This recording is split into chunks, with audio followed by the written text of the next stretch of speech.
Bienvenue à tous à ce dernier forum qui se tient dans le cadre de la consultation sur le projet de plan de développement de Montréal présenté par la Ville. Mon nom est Jean Burton, je suis commissaire à l'Office de consultation publique de Montréal et j'assume la présidence de cette consultation. Permettez-moi de vous présenter mes collègues, membres de la commission. Madame Irène Saint-Mars, elle détient un baccalauréat en architecture du paysage et une maîtrise en aménagement.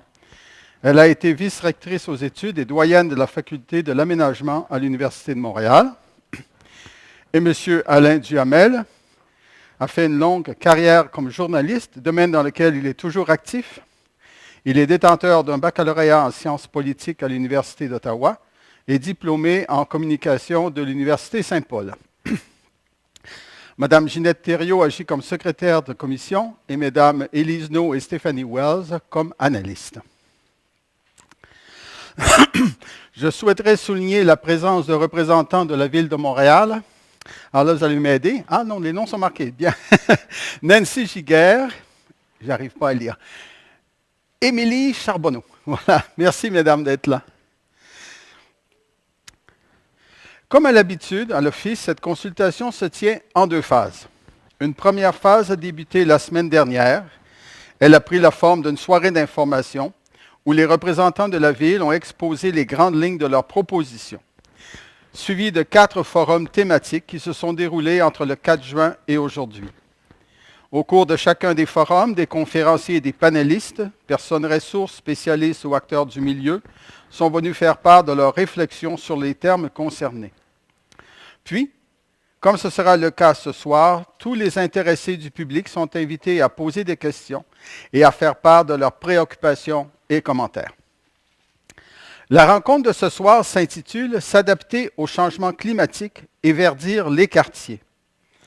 Nous sommes heureux de vous annoncer que plusieurs centaines de personnes ont pris part à cette première phase de la consultation, que ce soit en salle ou encore par le biais de la web diffusion. J'en profite pour saluer les Montréalais qui ont fait le choix de suivre ce forum sur Internet. De plus de 600 personnes ont suivi la diffusion des sessions thématiques sur le web. Vous pourrez émettre des commentaires et discuter avec les autres participants via la page Facebook de l'Office ou encore en utilisant le mot-clic #PDM sur Twitter. Je pense qu'il est là, oui, à l'écran. Pour les participants dans la salle, n'hésitez pas à consulter le personnel de l'Office responsable de l'animation de notre communauté web près de la régie pour vous connecter au réseau sans fil. Il est aussi possible de répondre à un questionnaire sur le site web de l'Office. Plus de 250 personnes y ont déjà donné leur avis. La consultation a également marqué le lancement d'un outil participatif unique en son genre, la plateforme web de cartographie 3D appelée UC City, que je vous invite d'ailleurs à aller parcourir et à expérimenter. Je vous rappelle que les web diffusions des forums, le questionnaire ainsi que la plateforme 3D demeureront à votre disposition tout l'été et jusqu'en septembre prochain, au moment de la tenue de la deuxième phase de la consultation. Finalement, tous les échanges sont enregistrés et retranscrits pour la postérité et seront déposés sur le site Internet de l'Office dans les jours qui viennent. Abordons maintenant la problématique du forum de ce soir. Donc, ce soir, nous terminons le 4e et dernier forum qui porte sur l'adaptation de Montréal au changement climatique et le verdissement des quartiers. Verdissement au sens de quartiers plus végétalisés, mais également plus éco-responsables. Au cours des dernières décennies, le climat de Montréal, comme celui des autres villes du Québec, a évolué significativement. De façon générale, nous connaissons un réchauffement du climat. Ainsi, à l'horizon 2050, les températures hivernales augmenteraient de 3 à 7 degrés centigrades et les températures moyennes estivales de 2 à 3 degrés centigrades. De plus, selon Environnement Canada, le nombre de journées de 30 degrés centigrades à Montréal ne devrait cesser d'augmenter. La moyenne de 12 jours en 2010 devrait presque quadrupler entre 2030 et 2040. Les changements climatiques donnent lieu à des événements météorologiques qui sont susceptibles d'avoir des effets majeurs sur l'environnement et sur les activités urbaines. Parmi ces événements, mentionnons entre autres des étés de plus en plus chauds, contribuant à l'augmentation du nombre de jours de smog annuellement, des périodes de chaleur intense plus fréquentes, accentuant les effets des îlots de chaleur sur la santé publique, des hivers plus doux, augmentant le nombre de périodes de gel et de dégel et leurs effets, entre autres, sur les infrastructures et éliminant les réserves d'eau de surface pour l'alimentation des cours d'eau et des lacs au printemps. Des précipitations non régulières, notamment des périodes sans pluie prolongées accentuant les problèmes de niveau d'eau des voies navigables, ainsi que l'alimentation en eau potable. Un plus grand nombre de tempêtes avec de grands vents et des précipitations intenses sur une courte période de temps, ayant des impacts sur la structure des immeubles, ainsi que sur les infrastructures de transport et d'élimination des eaux de surface. Comme nous le savons bien malgré nous à Montréal, les fortes pluies envoient de grandes quantités d'eau en un temps record dans le réseau d'égouts municipal, ce qui peut occasionner des refoulements et des inondations dans les résidences, les commerces, les bâtiments institutionnels ou industriels. Pour pallier aux enjeux liés au changement climatique, le plan de développement de Montréal propose divers principes, objectifs et mesures d'adaptation.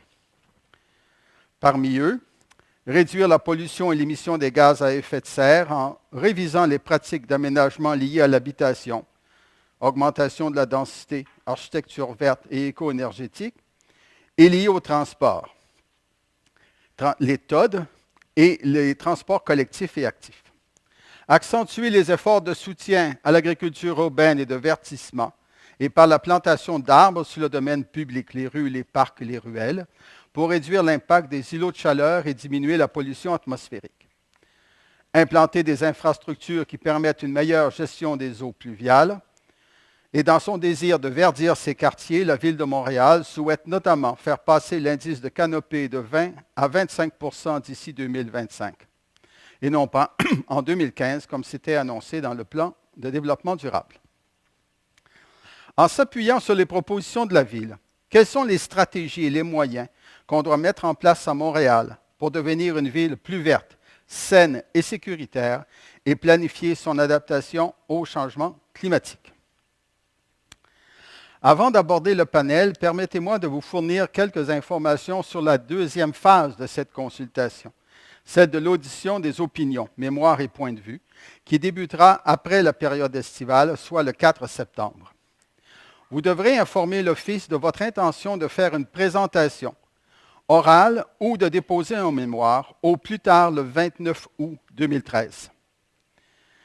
Le 29 août est aussi la date limite pour le dépôt de vos textes. Cependant, nous vous encourageons à ne pas attendre la date limite pour nous faire part de vos intentions. Vous pourrez le faire dès demain, le 13 juin, en communiquant par téléphone avec M. Gilles Vézina au numéro suivant 514-872-8510 pour lui indiquer votre intention de participer à la seconde phase de la consultation. Cela permettra à l'Office de préparer le calendrier des auditions qui se tiendront au 1550 rue Metcalfe, 14e étage, dans les bureaux de l'Office. Alors, avant de céder la parole aux panélistes qui échangeront sur les thèmes de la soirée, je tiens d'abord à vous les présenter. Je vais le faire un à un. Donc, je vais commencer par M. Louis Drouin, responsable du secteur environnement urbain et santé, direction de santé publique de l'Agence de la santé et des services sociaux de Montréal. Chaque panéliste aura environ, et là les négociations avec la présidente sont allées de 12 à 15 minutes, il faut qu'on entre dans 1 heure. Donc, je vous ferai signe quand vous approcherez de la période limite. M. Drouin, s'il vous plaît.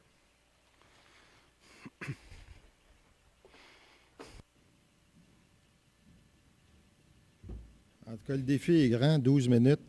On va essayer d'y passer parce qu'habituellement, j'ai tendance à parler pas mal. Santé publique, on m'a demandé de parler de qualité de l'air, d'îlots de chaleur et de transport actif. Et ce que je vais vous présenter, c'est une analyse à partir de certains indicateurs qu'on a développés à la DSP qui pourrait nous suggérer les pistes d'action les plus efficaces pour notamment améliorer, parce que nous, notre loupe, c'est la santé des Montréalais. Donc, c'est ce qu'on vise, améliorer la santé et la qualité de vie des Montréalais.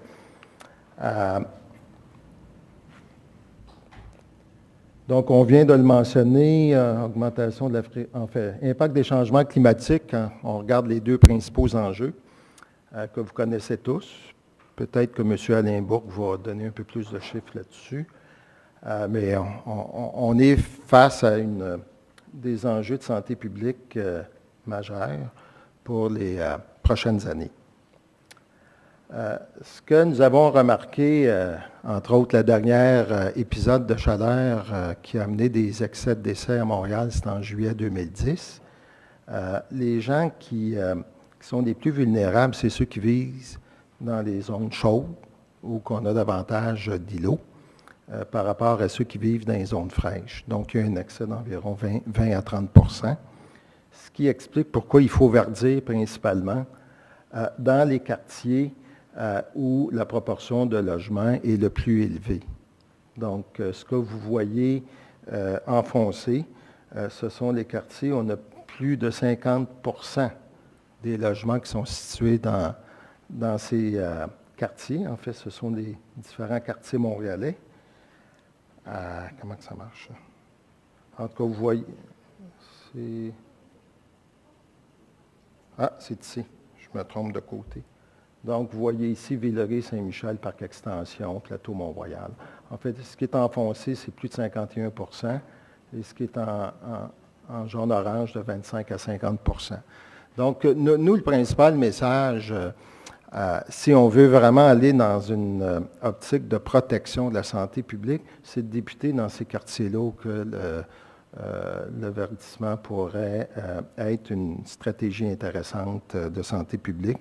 Je laisse à mes collègues d'élaborer davantage sur le type de stratégie. Bon, l'autre élément, c'est le smog photochimique, ce qu'on vient de mentionner. Et vous connaissez la réaction composés organiques volatiles, les oxydes d'azote, l'impact du rayonnement solaire, et vous avez la production d'ozone durant l'été. Et c'est évident, avec nos étés de plus en plus chauds, on est susceptible d'avoir du smog photochimique de façon plus fréquente. Ce qu'il faut aussi noter, c'est que 85 % des oxydes d'azote, c'est généré par le transport. Donc, c'est évident qu'une stratégie d'adaptation passe par une réduction du transport ou de l'utilisation de l'automobile à Montréal. Ce qui est intéressant ici, c'est qu'on a Montréal, ça c'est le graphique de la CMM qu'on a beaucoup aimé là, lors de sa consultation publique. Vous avez plus de 60 % de la population qui habite à moins de 15 km du centre-ville, qui est le principal pôle de déplacement, ainsi que du côté de Anjou, Côte-des-Neiges et Ville-Saint-Laurent. Ce sont les principaux pôles d'emploi pour le déplacement des gens vers leur lieu de travail. Donc, c'est près de 2,2 millions de population qui vit dans un environnement dense. Donc, ça, c'est un élément important à retenir dans le reste de la présentation. Ici, c'est un nouveau graphique que nous avons réalisé avec Mme Adzopoulos de l'Université McGill, qui fait des recherches sur le transport, donc le département de génie. Et ce qu'on a essayé de voir, c'est l'empreinte écologique des ménages, c'est-à-dire la quantité de GES émis par chacun des ménages de la région métropolitaine de recensement en lien avec leur déplacement en auto. Donc, ce que vous voyez, ce qui est en rouge, c'est évidemment la quantité de GES qui est beaucoup plus importante que ce qui est en pâle. Ce n'est pas le fait du hasard. Vous avez ici les personnes qui vivent dans des quartiers davantage étalés, où on a peu de services de proximité, des fonctions urbaines qui sont dissociées et pour lesquelles on a peu d'accès au transport en commun, avec une densité qui est peu élevée. ce qui explique évidemment l'utilisation de l'auto, des temps de déplacement plus importants et des kilométrages de distance plus importantes pour pouvoir se rendre au travail.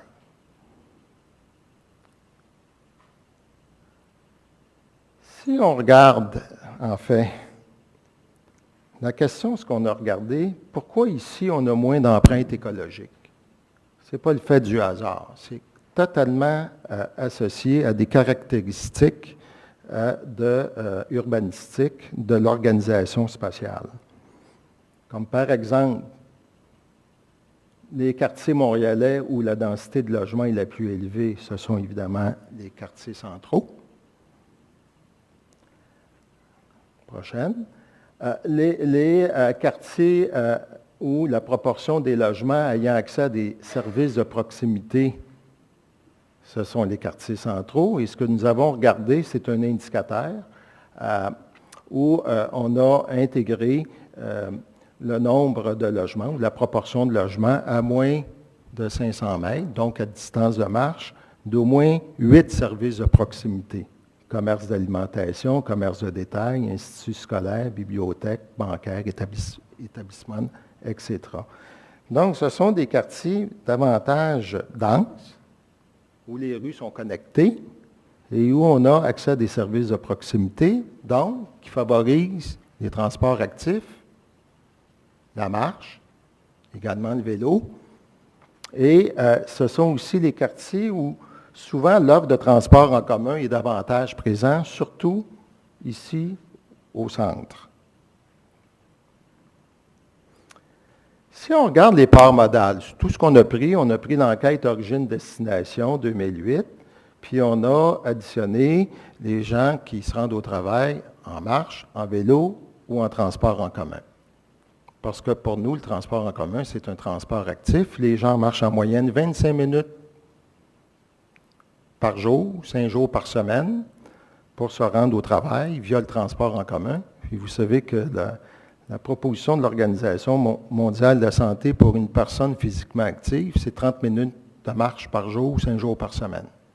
Donc, vous voyez que le transport en commun, c'est une stratégie efficace de santé publique pour la prévention, entre autres, de l'embonpoint et de l'obésité. Donc, encore là, vu que vous avez les caractéristiques urbaines, de services de proximité, de connectivité des rues, de densité de logement, d'accès du transport en commun, donc les parts modales sont au-dessus, pour ces quartiers-là, de transport actif, transport en commun, au-dessus de 51 %. Extraordinaire. On ressemble un peu à Copenhague, dans certains quartiers, ici. Ici, en orange, c'est de 36 à 50 %. Le problème que ces gens vivent, c'est que, on a 387 270 autoconducteurs générés à Montréal,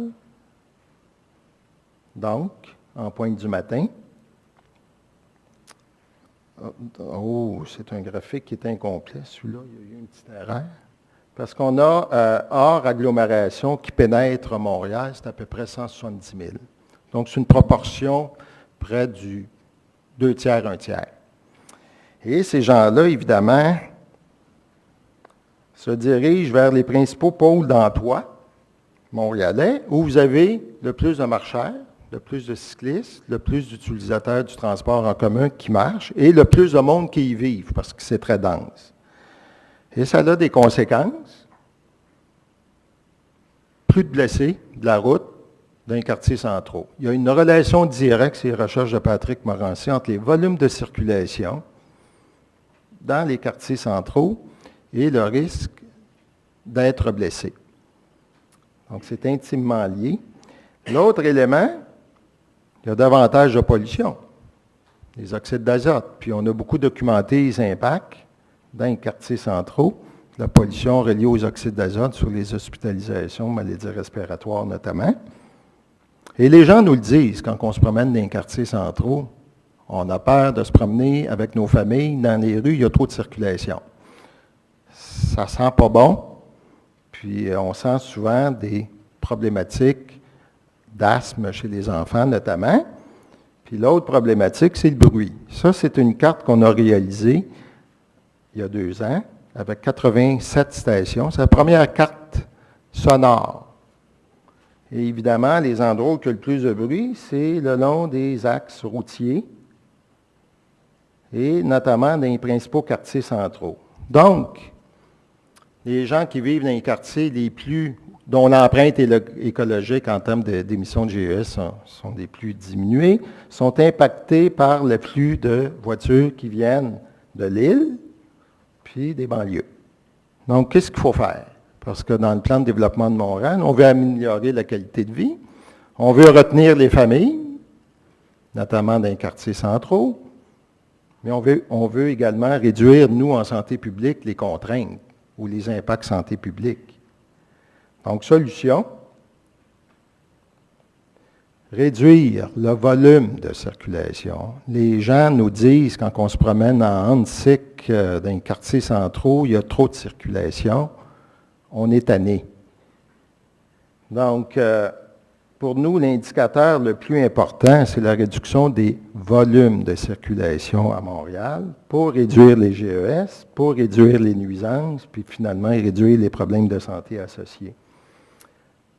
Réduire les impacts négatifs que subit la population montréalaise à cause de l'auto. Développer le réseau de transport collectif à haute capacité, donc investir massivement. Le dernier développement du métro de Montréal date de 1988. Ça fait 25 ans qu'on n'a pas eu de développement. En priorisant les secteurs caractérisés d'abord par une forte densité d'occupation. Donc, principalement Montréal, là où il y a une forte densité, et en établissant un moratoire sur le développement et le prolongement des voies autoroutières et artérielles menant vers Montréal. Réduisons l'afflux et réalignons la mobilité sur un transport en commun efficace. À l'échelle micro, évidemment, ce qu'on contrôle, sécurisation des traverses piétonnes, mesures d'apaisement, zone à 30 km, amélioration des infrastructures pour les piétons et le verdissement des espaces publics. La contribution du plan de développement de Montréal à l'atteinte des objectifs de santé publique sera atteinte si on met un système de transport en commun hyper performant à Montréal, principalement. Parce que c'est là qu'il y a le plus de monde puis le plus d'utilisateurs. Et ça, on va contribuer à diminuer les impacts sanitaires associés à la chaleur, la pollution de l'air, la pollution sonore, réduire le nombre de blessés, donc moins de volume de circulation dans les quartiers centraux, et réduire la prévalence des maladies chroniques en lien avec des problèmes de surpoids. Ce qu'on souhaiterait, c'est que les parts modales de transport actif et de transport en commun, qui sont déjà plus de 50% dans certains quartiers montréalais, s'étendent vers l'ouest et vers l'est. Donc, merci beaucoup.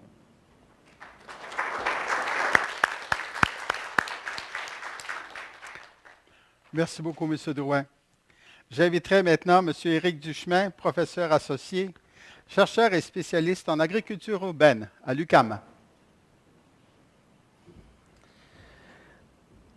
Oui, bonsoir. Ça me fait plaisir d'être ici pour parler de manière indirecte d'alimentation, qui me semble être important. On est ici parler de verdissement et de milieu de vie et d'adaptation au changement climatique. Mais en passant par l'agriculture urbaine qui est du verdissement, on va aussi parler d'alimentation. Cette alimentation-là, bien entendu, qui est fortement influencée par l'urbanisme, par l'accessibilité est influencée par les plans d'urbanisme.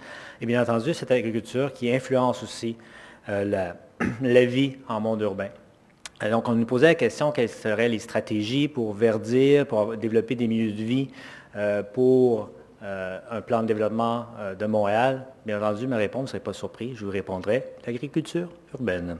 Et c'est un peu ça que je vais m'employer à démontrer dans ma présentation. Je pense qu'il faut toujours se rappeler des pans de notre imaginaire collectif en ville et des grands espaces verts comme le parc La Fontaine.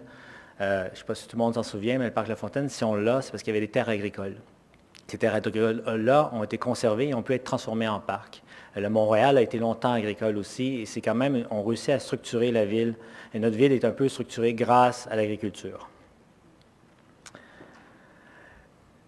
Donc, l'agriculture urbaine, bien entendu, c'est une question de gestion d'espace, c'est avoir de l'espace, c'est aussi aménager cet espace-là, aménager souvent des espaces résiduels non utilisés ou les favoriser.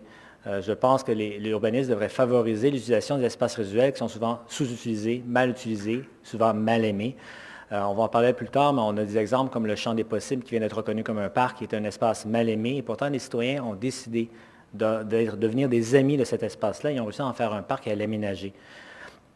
Bien entendu, l'agriculture urbaine, c'est aussi une question de système alimentaire, d'alimentation de cette population, de la population urbaine. C'est de trouver une nouvelle façon de nous alimenter en utilisant l'espace. Et il ne faut pas oublier qu'il y a une question d'un mouvement social, c'est des citoyens qu'on peut mobiliser pour réussir à conserver notre ville et à développer des milieux de vie. Donc, c'est impliquer ces citoyens-là, et l'exemple du Champ des possibles, je pense que c'est un bon exemple, mais il y a d'autres exemples à Montréal aussi. Le rôle de l'agriculture urbaine au niveau urbain est multiples. Bien entendu, on va développer de la résilience des individuels, donc des gens qui ont vraiment besoin d'avoir des aliments, mais aussi une résilience communautaire s'il y a des chocs. Bien entendu, à Montréal, on a tendance à se dire non, non, on n'aura pas de problème. Effectivement, on est peut-être moins sujet à des grandes problématiques, mais si l'alimentation ne rentre plus dans une ville, l'agriculture urbaine peut subvenir à des besoins urgents. Et ça peut être aussi des crises économiques. On le voit en Europe actuellement. Je peux vous dire qu'à Athènes, l'agriculture urbaine se développe et l'ensemble des arbres fruitiers qu'il y avait à Athènes, qui avant ça, des fruits tombaient à terre, pourrissaient, on n'en voit plus. C'est tout ramassé. Donc, on peut développer une résilience grâce à la mise en place de l'agriculture urbaine. La gestion de l'eau, on parle de toit vert, de stratégie, comment mettre en place une stratégie pour la gestion de l'eau pour éviter que l'eau arrive tous en même temps à forte pluie. Et j'imagine qu'on va en parler avec les fortes pluies en monde urbain qui arrivent d'un coup. Comment retenir cette eau-là? Comment faire en sorte qu'elle n'arrive pas toutes aux égouts en même temps? Bien, développer des toits verts. Si on développe des toits verts, autant aussi développer des toits verts qui peuvent être productifs et devenir des milieux de vie. Il y a des villes exemplaires à ce niveau-là, dont Chicago, qui développent vraiment des toits verts pour retenir l'eau. Et bien entendu, c'est toute une réflexion qu'on doit avoir sur notre urbanisme et sur l'architecture de nos maisons, comment sont construits les futurs bâtiments institutionnels ou résidentiels. La gestion des matières organiques, c'est un autre grand problème. Comment gérer cette gestion des matières organiques-là, ne pas envoyer à l'enfouissement, le valoriser. L'agriculture urbaine, encore, a son rôle à jouer. On peut réutiliser, l'agriculture urbaine réutilise cette matière organique-là. Verdissement, on a toujours tendance à oublier, quand on parle de verdissement, on pense toujours à des arbres et des parcs, mais l'agriculture urbaine peut aussi être des lieux de verdissement. Bien entendu, il y a moins de canopées, à moins qu'on utilise des arbres fruitiers. Les arbres fruitiers aussi vont développer des canopées. C'est des arbres un peu moins hauts que nos plantes, que les chênes ou les érables, mais ils ont une action à avoir. Ça va structurer l'espace. Et l'avantage aussi, c'est qu'on peut avoir une gestion partagée des espaces verts grâce à l'agriculture urbaine, parce que les citoyens ont une raison de s'approprier un espace et de l'entretenir. Il y a des exemples qui existent, et ça fait en sorte qu'il y a un coût moindre pour plus de verdissement en ville. Parce que il y a toujours les défis de développer des espaces verts pour les villes, c'est de dire, mais on n'aura pas les moyens de les entretenir. Alors peut-être on pourrait transférer l'entretien, par exemple, à des citoyens, mais pour ce faire, il faut donner une raison. Et par le biais de l'agriculture urbaine, ça fonctionne. On parle aussi, quand on parle de l'agriculture urbaine, on a tendance toujours à l'oublier, mais c'est aussi un endroit pour faire l'innovation technologique, développer un savoir-faire et de la relève agricole au niveau du périurbain. Beaucoup de personnes voudraient faire de l'agriculture. On parle souvent de manque de relève pour développer l'alimentation, mais la relève est souvent en ville. Et de partir sur une terre agricole à l'extérieur de la ville, loin, avec beaucoup d'investissements, c'est des grands risques. Peut-être que dans un plan de développement urbain, on devrait penser à des lieux plus petits de production, un demi-hectare, qui est assez pour commencer une petite ferme et donner une chance à la relève de se former.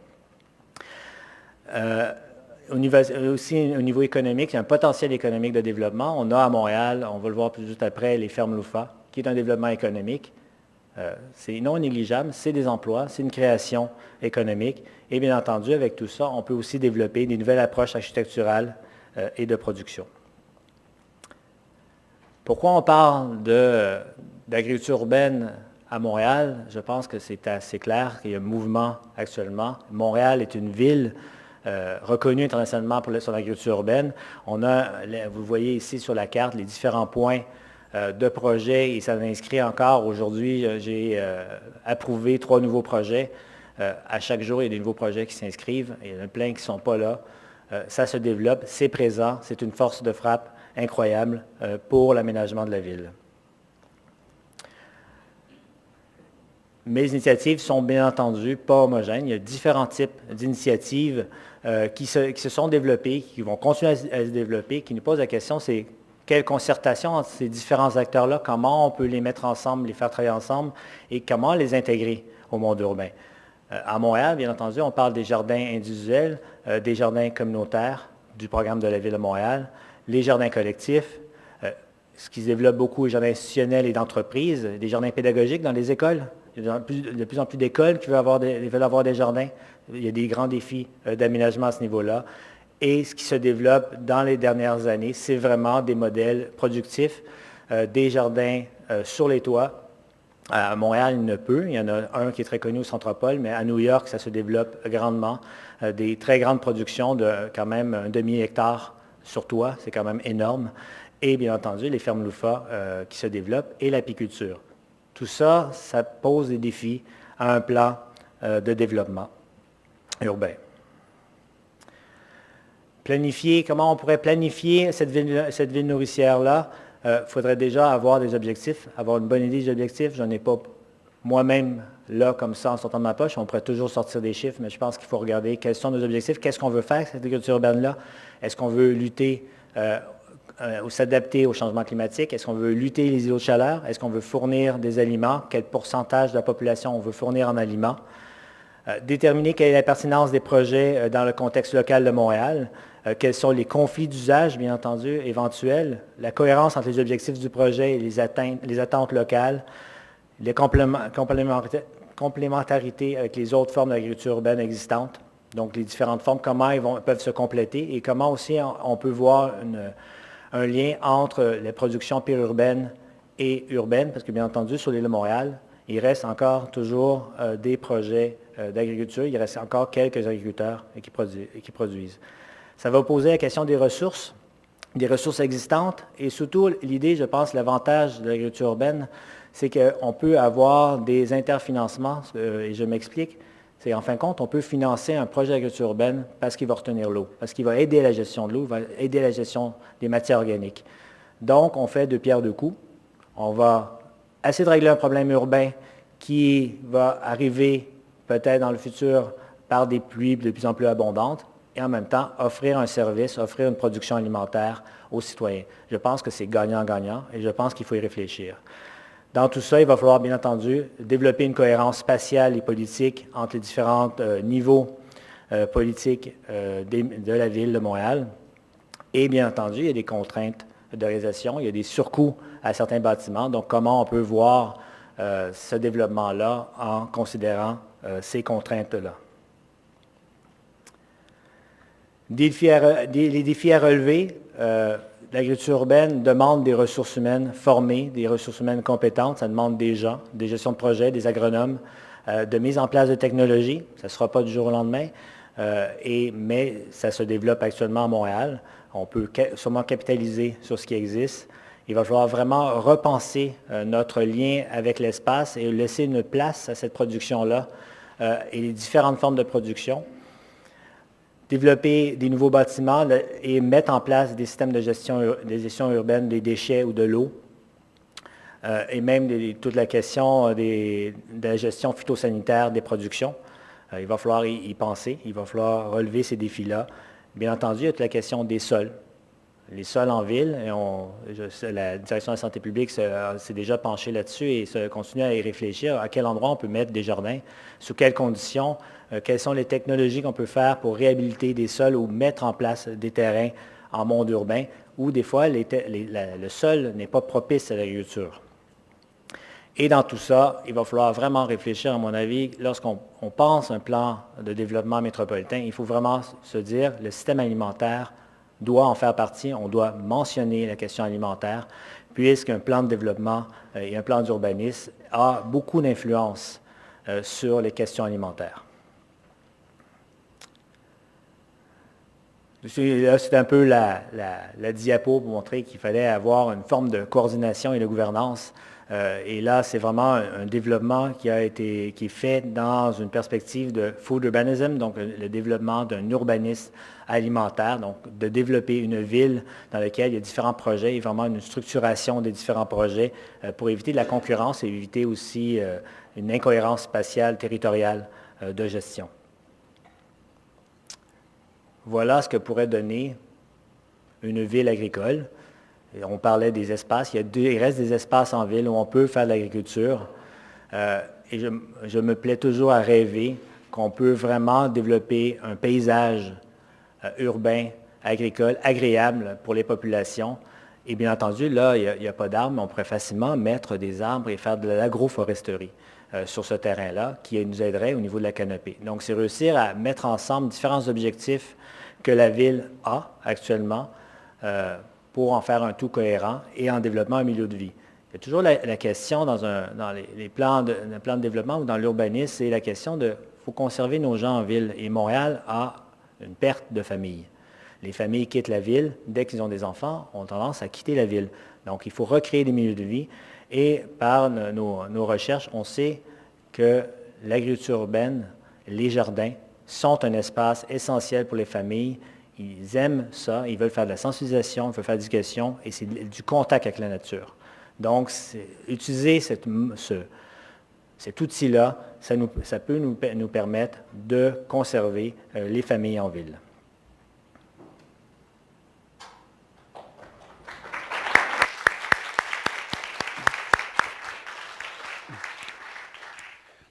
Merci, M. Duchemin.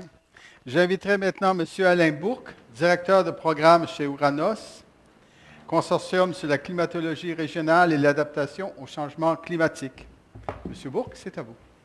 Bonjour, merci. Alors, j'ai décidé de ne pas prendre de présentation parce que lorsque je prends des présentations, je dépasse inévitablement le 10 minutes donné à cause d'un excès d'images d'événements extrêmes, spectaculaires, etc. Donc, vous n'aurez pas le droit à ces photos catastrophiques.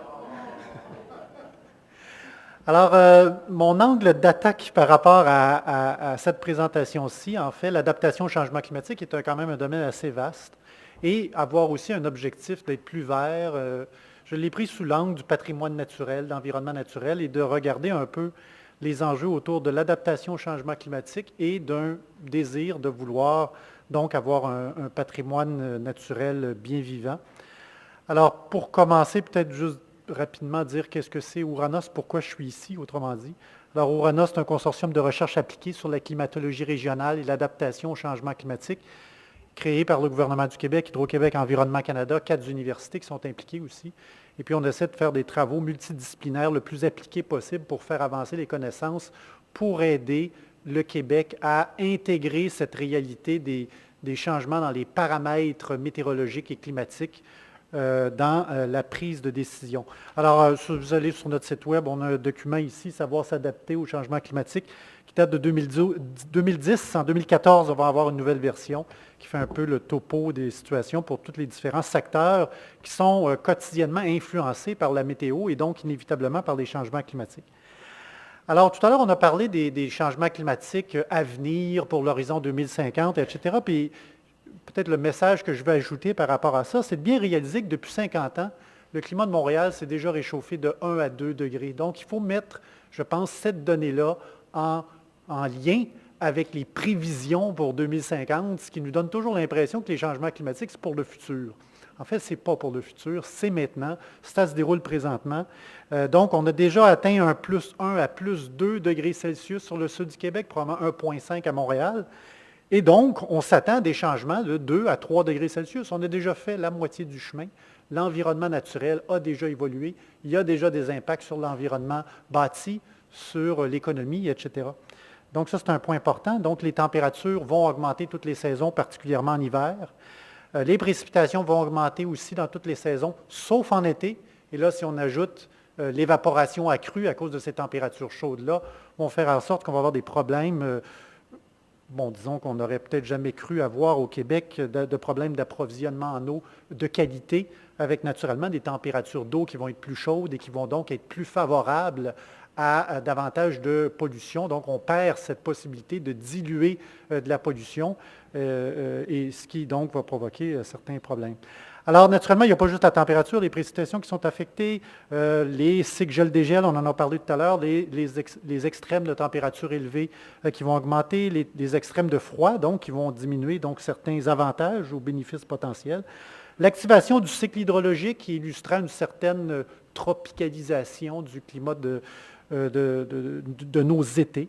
Et donc, parlant d'analogues, je pense que les analogues parlent beaucoup, mais à la blague, j'aime bien dire que dans le fond, nos hivers vont ressembler à ceux de Toronto, et puis nos étés vont ressembler peut-être à ceux de Philadelphie ou dans ce coin-là. Alors, ça peut être intéressant d'aller voir comment les gens, comment les intervenants là-bas gèrent ce type de climat-là, et donc réaliser qu'il y a quand même pas mal de changements qui peuvent se produire dans la faune, dans la flore, dans la façon de construire nos infrastructures, dans la façon de gérer des ressources naturelles, etc. Encore une fois, la réduction des émissions de gaz à effet de serre est probablement très importante, notamment pour tenter d'éliminer la possibilité de voir des changements climatiques trop importants au cours des prochaines décennies. Et malgré donc cet objectif de réduire les émissions de gaz à effet de serre, ce qu'il faut bien comprendre, c'est que le climat a déjà commencé à changer. Et donc, l'adaptation au changement climatique devient quelque chose de très réaliste, terre à terre, c'est-à-dire d'intégrer que le fait qu'il y a une partie du changement climatique qui est amorcée, on n'a pas le choix, il faut y faire face. En fait, dans les faits, soit qu'on pourra s'adapter, se préparer aux changements climatiques qui sont en cours, ou encore subir les changements climatiques. Et plusieurs études, les études de Stern, etc., montrent qu'économiquement même, ce n'est pas juste des questions environnementales ou des questions sociales, économiquement, c'est plus rentable de prévenir, de s'adapter, que de se faire frapper par des événements qui deviennent plus fréquents.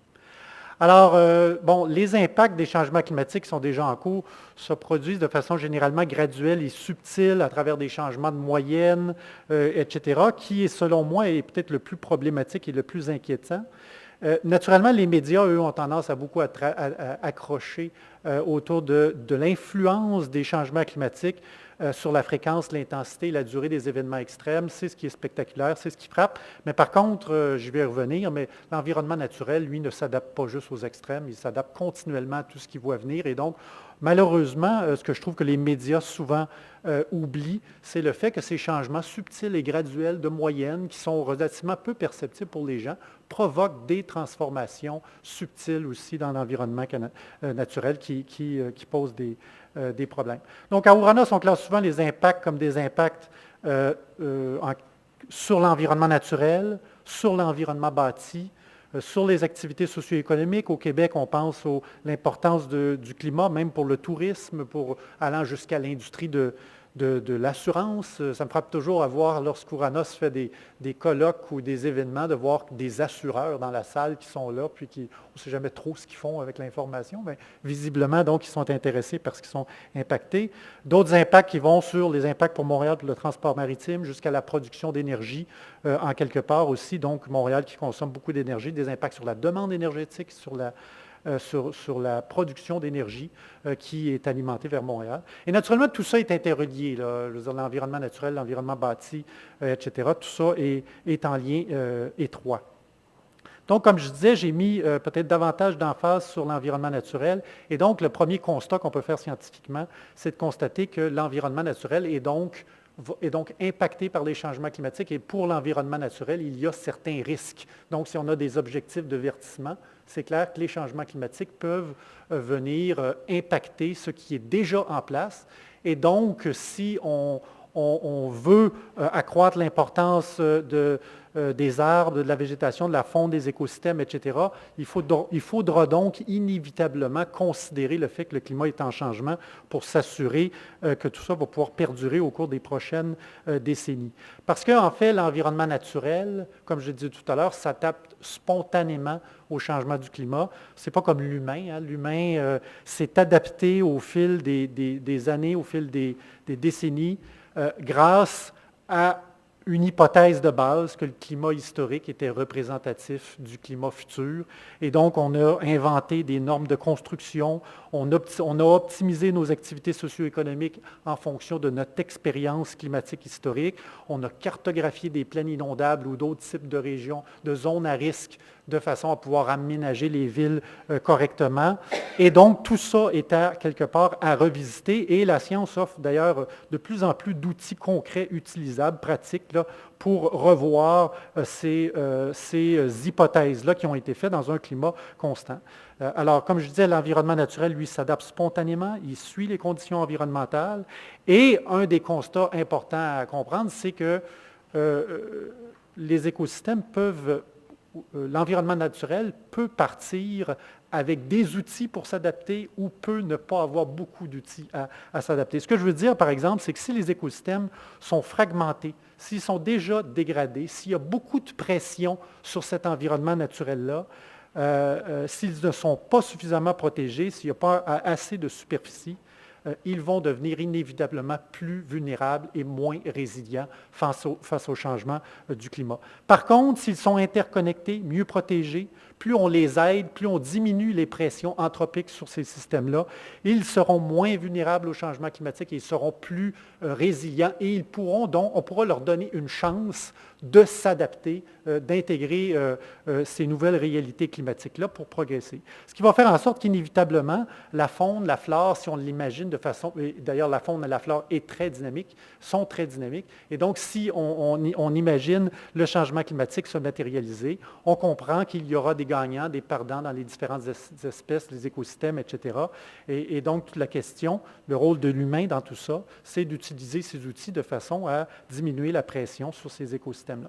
L'autre point important, parce que là, on part sur certains risques, des impacts négatifs, etc., c'est qu'il faut bien comprendre que la consolidation du patrimoine naturel, l'environnement naturel, offre vraiment beaucoup d'options d'adaptation en lien avec les autres secteurs, l'environnement bâti, les activités socio-économiques, la santé, la sécurité des populations. Je donne quelques exemples ici, on en a déjà parlé.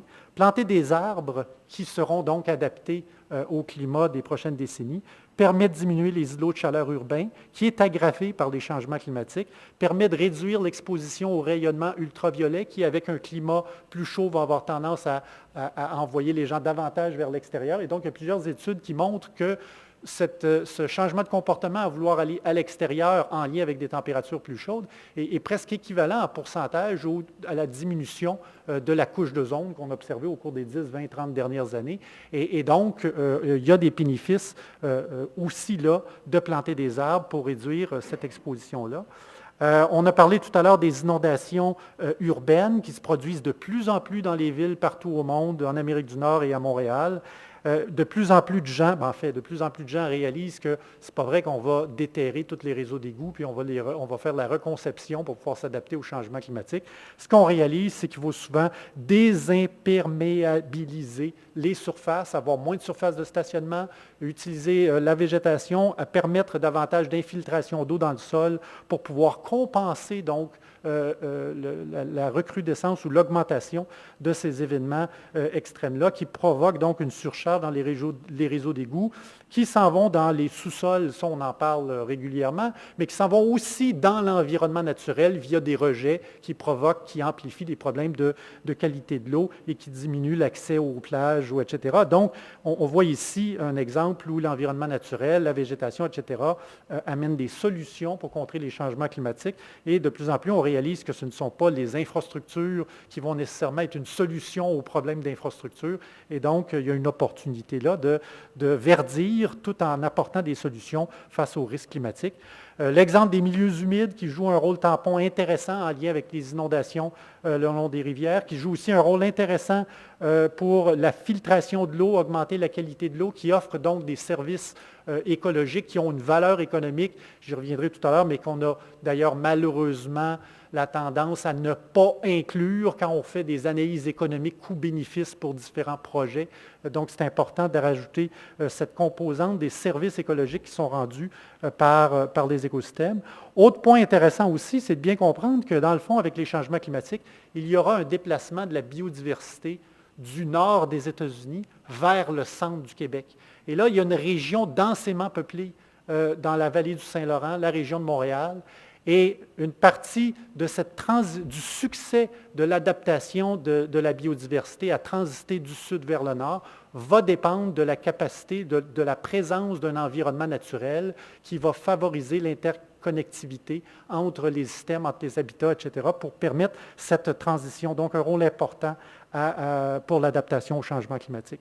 Alors, très rapidement, le rôle de la ville, du plan de développement, etc., quelques idées ici.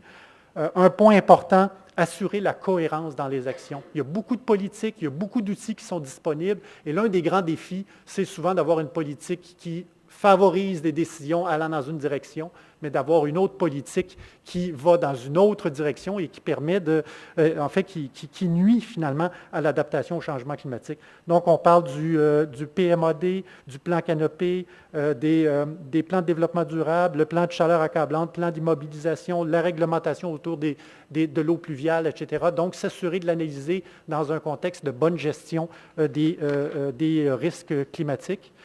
Aussi, l'importance d'assurer un suivi, un monitoring de la biodiversité. Je vais juste donner l'exemple de la forêt, la forêt de pin de Douglas en Colombie-Britannique, qui est virtuellement disparue parce que le dendroctone du pin, qui a été alimenté par des hivers très chauds, a envahi la forêt là-bas, a détruit essentiellement la forêt des pins de Douglas en Colombie-Britannique. Et ce qu'on réalise aujourd'hui, c'est parce qu'on n'a pas détecté assez tôt que tout ça s'en venait. Si on avait été détecté plus tôt, on aurait pu intervenir et limiter très sérieusement les dommages.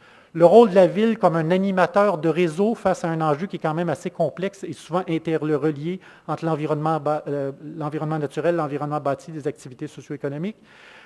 Encore une fois, je le rementionne, confirmer l'importance des écosystèmes naturels et des espaces verts, par exemple dans ces analyses coûts-bénéfices-là, qui permettraient donc de formaliser la valeur des écosystèmes, des espaces verts dans le développement des projets.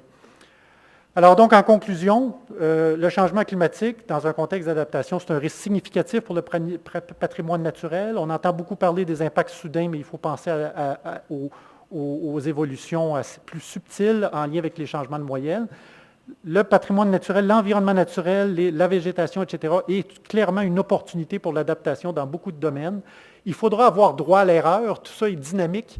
Oui, on met des solutions d'adaptation, mais du même coup, on réalise qu'il y a de l'incertitude là-dedans, et puis que si c'est l'incertitude qui nous empêche d'agir, on n'agira probablement jamais. Oui, il faut mettre des nouvelles initiatives pour favoriser l'adaptation, mais il faut surtout focusser sur l'utilisation des outils existants et s'assurer de leur cohérence.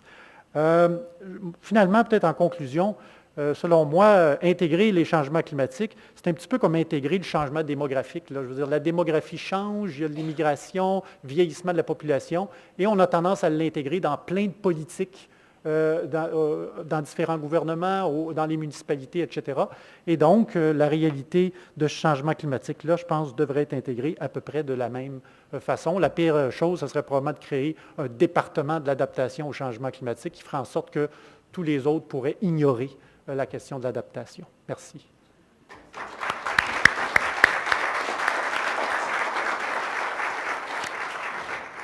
Merci beaucoup, M. Bourque. J'inviterai maintenant notre quatrième panéliste, M. Owen Rose, architecte associé, atelier Totem et président du conseil d'administration du Centre d'écologie urbaine de Montréal.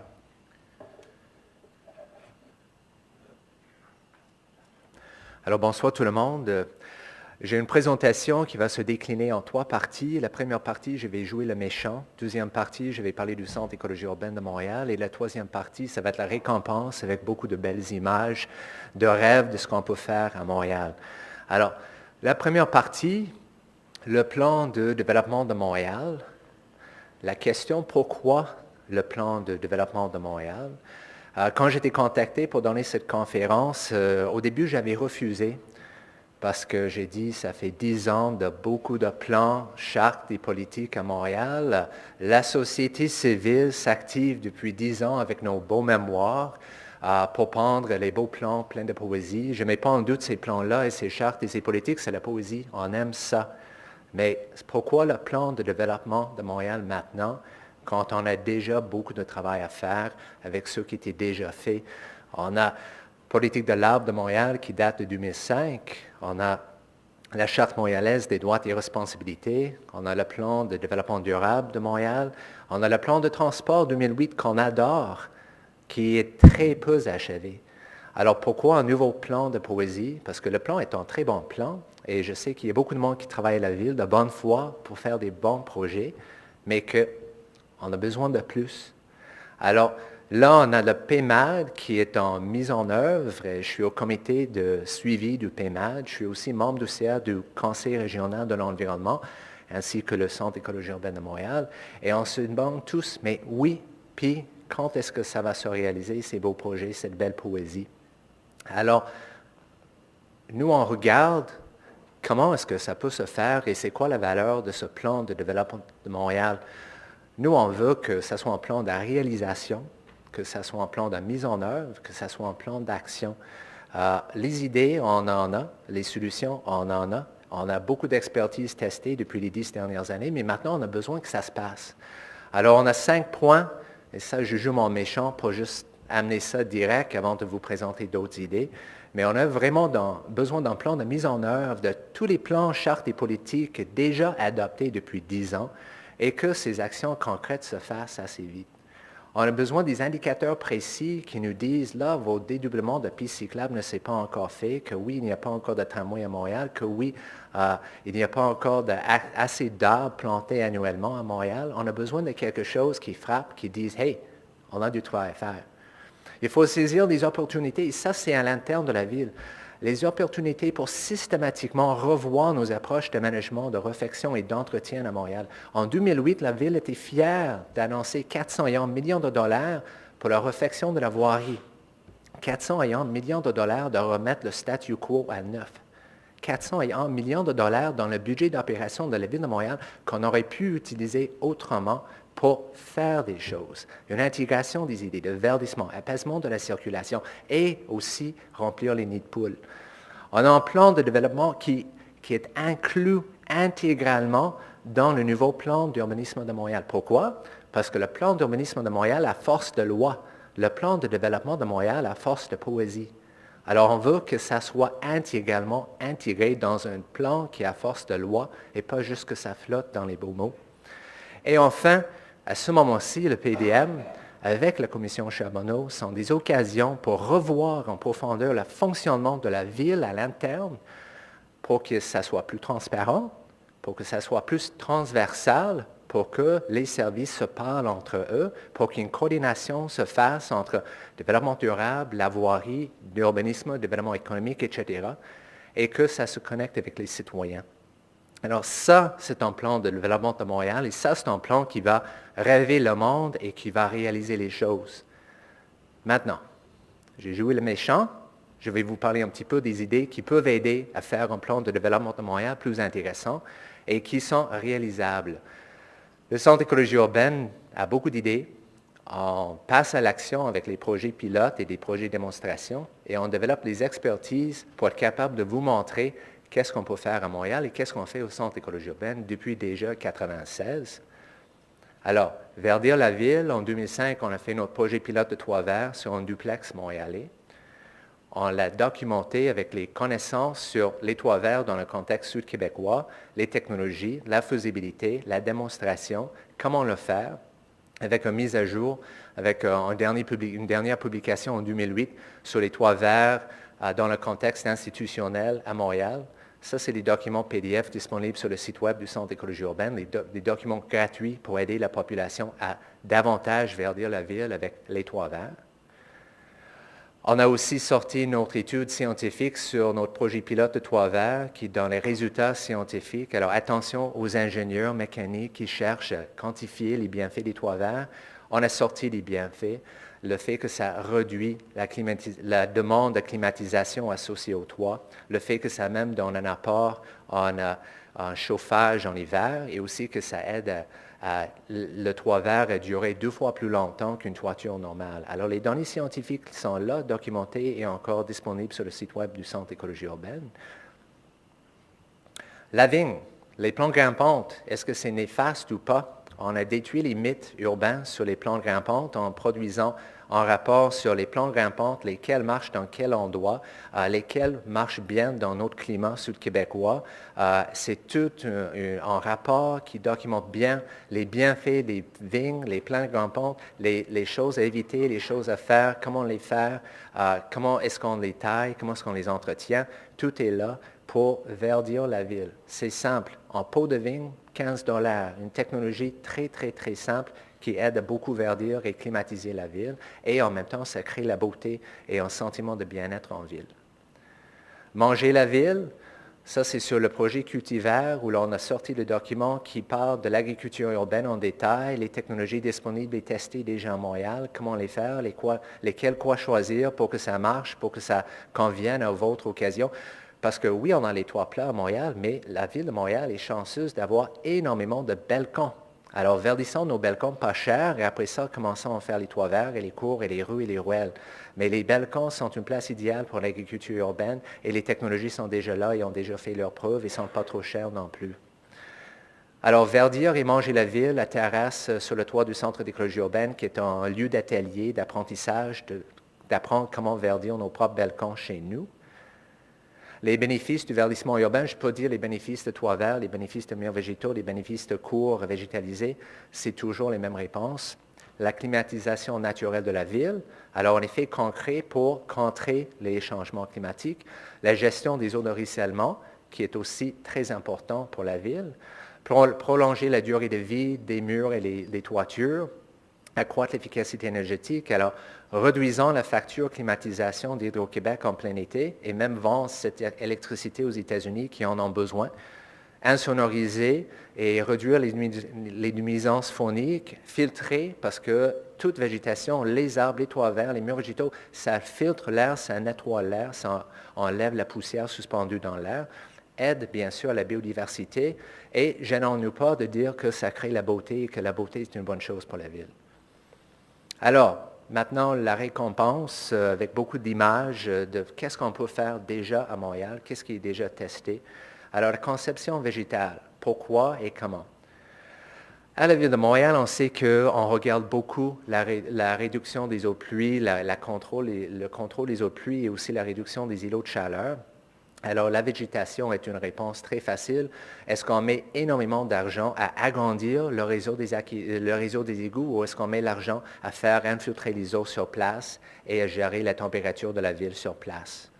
Alors, ça se traduit en quoi? Mais le Y des femmes a compris ça au centre-ville. Leur hôtel, Sorel-Lévesque, s'est doté d'un toit vert l'année dernière. Un beau toit vert bien vu par toutes les tours de prestige autour.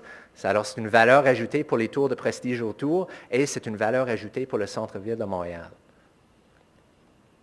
Ville nourricière, au Palais des Congrès, le projet Cultivert avec son projet d'agriculture urbaine, plus projet de démonstration de 5 technologies de toit vert, plus même la démonstration de la plante grimpante qui monte sur la superstructure pour montrer toutes sortes de façons d'aménager la ville avec la verdure pour que chacun puisse choisir à la carte la technologie ou l'approche qui lui convienne. La souveraineté alimentaire, parce que le plus qu'on est capable de produire chez nous, le moins on a besoin de faire venir par camion, bateau, avion d'ailleurs, et aussi la création de la beauté, de chercher les moments où l'on peut créer des choses qui sont belles. Les aménagements comestibles, encore une photo du Palais des Congrès, les arches et les écrans où l'on fait grimper les vignes en été pour que ça rafraîchisse, pour que ça nourrisse, pour que ça crée aussi une intimité et de la beauté. Aussi le fait que sur le toit du Palais des Congrès, 3 technologies de bac d'agriculture urbaine ont été mises à l'épreuve, plus les 5 technologies de toit vert. Bon voisinage, les choses très simples. On parle de mettre de quoi sur les toits, mais utilisons les espaces qu'on a déjà au sol pour le bon voisinage, soit nos jardins devant chez nous ou les jardins communautaires dans nos quartiers centraux. Et Montréal est reconnu pour ses jardins communautaires à travers l'Amérique. La simplicité et économie.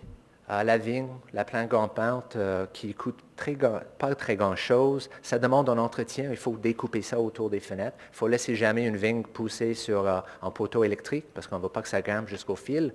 Mais la vigne est une façon très simple et très beau. Les feuilles tombent en automne et après ça repousse au printemps. Dehors et dedans, la connexion aux 4 saisons, la connexion avec l'extérieur, le monde vivant autour de nous, c'est une façon de nous connecter au monde vivant.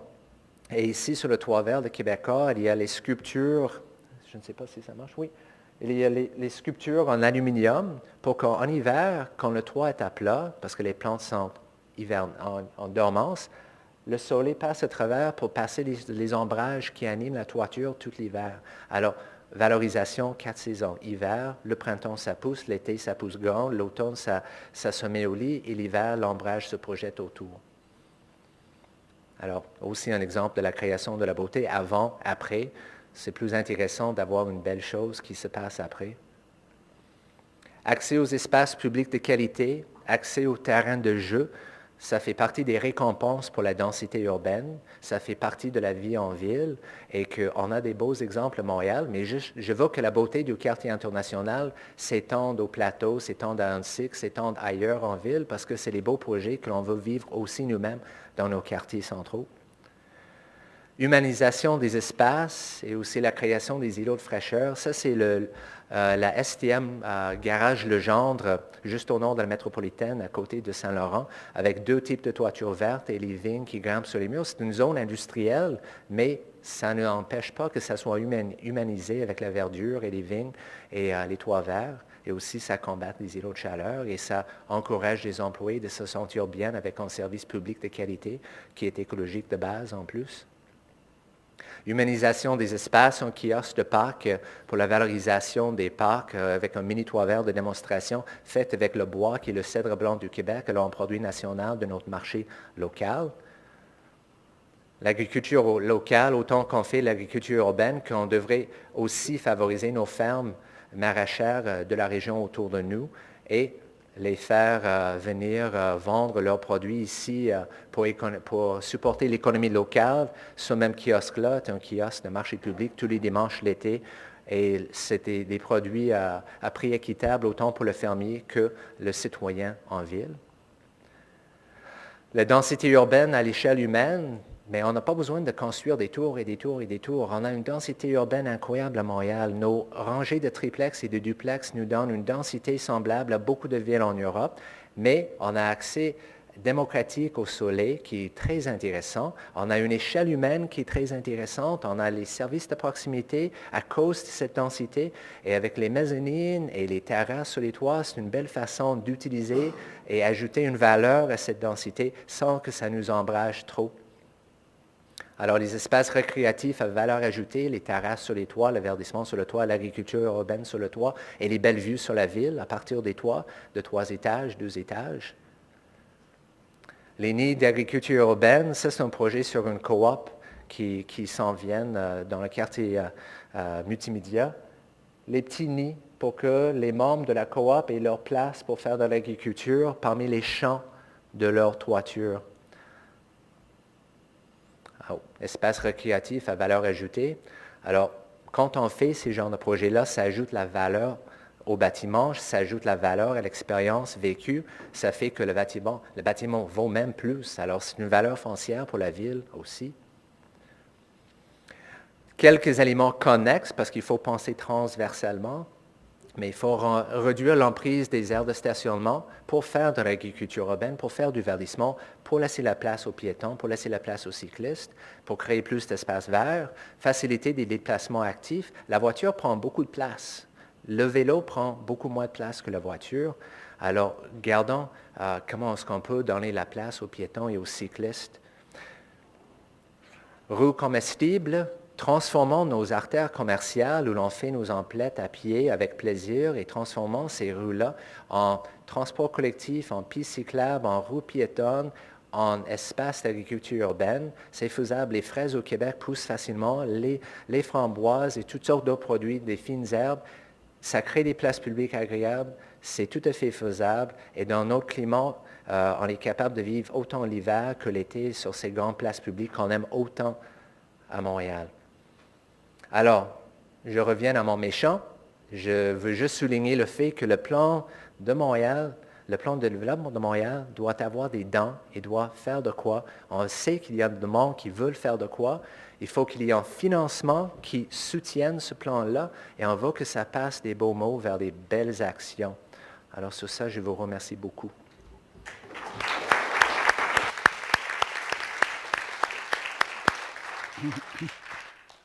Alors, merci beaucoup à nos 4 panélistes. Nous allons prendre une pause d'une dizaine de minutes, après quoi nous procéderons à la période de questions. À tout à l'heure.